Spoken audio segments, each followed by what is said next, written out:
खोतकर यांनी आज बदनापूर या ठिकाणी नागरिक सत्कार समारंभ कार्यक्रमात स्वर्गीय संतोष देशमुख यांची हत्या करणाऱ्या गुन्हेगारांना कायद्याने शिक्षा दिली जाईल असे सांगितले।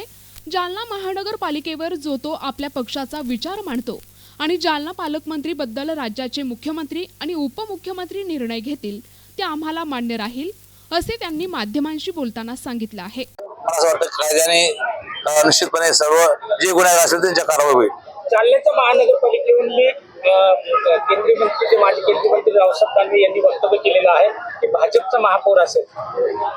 जो तो आपापल्या पक्षाचा बोलणारच आहे ना, असं थोडीच आहे की अर्जुन खोतकरने बोललं म्हणजे कोणी बोलू नये। त्यांना त्यांचा अधिकार आहे म्हणण्याचा, ते त्यांचा करण्याचा प्रयत्न करतील, आम्ही आमचा करायचा प्रयत्न करू। पण आम्ही निश्चितपणे भाजप, सेना, राष्ट्रवादी काँग्रेसचाच महापौर या ठिकाणी होईल।